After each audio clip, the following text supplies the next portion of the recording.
Woo, had to go out and run some errands, and I don't necessarily like that this time of year. So let me speak on something. There's a social experiment where this woman, most people have seen it, she called churches, mosques, and said, "Hey, I need some formula." She had the sound of a crying baby in the background. So it was a social experiment, and she was not actually in need of some formula. It was just all just designed so that she can see who would help. And she called all these places, and a lot of people didn't help. And the people that most people wouldn't expect to help helped. So, my backstory, I grew up homeless, hungry, without, on a lot of different levels, raised by a village in the sense that a lot of different people fed us, did things to help us out, multiple things, right?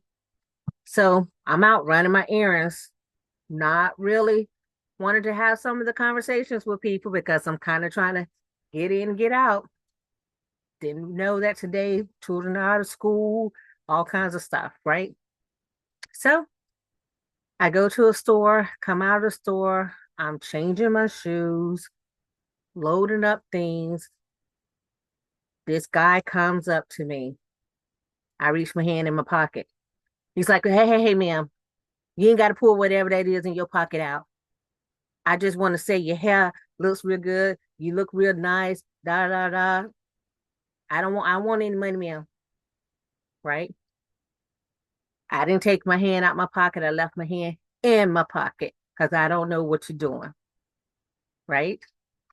So then he proceeds to say, "You look real good there, ma'am. You look real good." And tells me the story. He just got out of prison, da da da.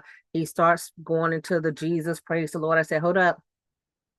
We don't believe the same. We're not on the same page. I'm not who you think I am." He immediately thought, he's like, "You look like a minister." I am, but we still don't believe the same. We're not on the same page. What you want? He said, "Look, ma'am, I'm hungry." I said, "Oh, okay, no problem." I said, "I got some food right here. You can have it."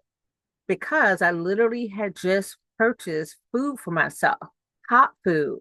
And he's like, "You just bought that food?" Yes, I just bought the food. You can have it. Here it is. I don't need the whole spiel. I don't need you to have some kind of religious connection with me, spiritual connection with me. You don't have to tell me about my hair, my body, my anything. We don't have to get on any of those levels. If you tell me you're hungry and I am able to assist you, I will assist you without giving you my money.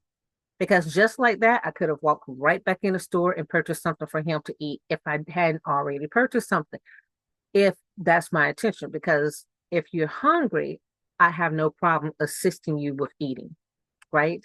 So that's a basic need, right? That people have. I'm not giving you my money, right? First, I'm not reaching into wherever my money is so you can see me pull out my whatever and then try to rob me. And then you end up on the news. I don't want that. So let's avoid all of that, right? This is also why when I go in stores and places like that, I I take what I need to take. You just can't be too careful. So the moral of the story is, one, don't walk up on people because you don't know what might happen when you walk up on people.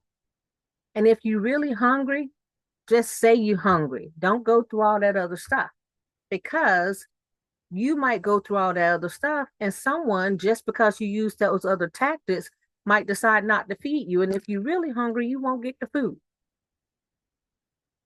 I'm a person that if I can help you when you're hungry, I'm going to help you. And I'm going to tell you something. I once saw a man, more than once, but I saw a man who had a sign, and this was in Tallahassee. And I got a story about Pensacola, but I'll say that later. This was in Tallahassee, and I got a Orlando story too. I've seen times where I've given money to people that I normally wouldn't. But this one time I gave money to this man in Tallahassee because this man had a sign up. I knew that would happen. This man had a sign up, and the sign said, I ain't gonna lie, I just want a beer. And I don't even drink, but the honesty, I was like, here, buy yourself a beer. Because the sign was absolute honest. He said he wanted a beer. That's all he wanted was a beer. Okay, cool. Here's the money. Get yourself a beer.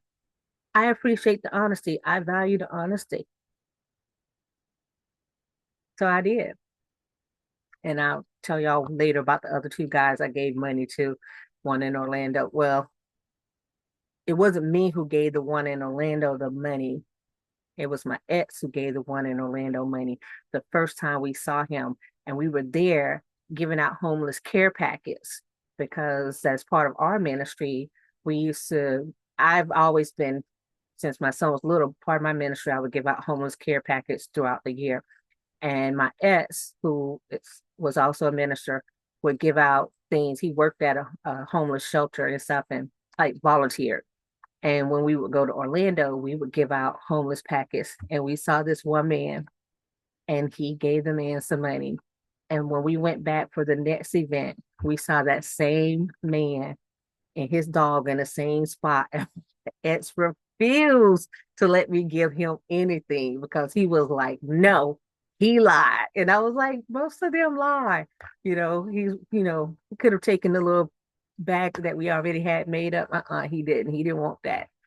So, and then there's the one guy in Pensacola who literally missing a limb and had his little sign up. And my mom and I used to, give out things or we help people.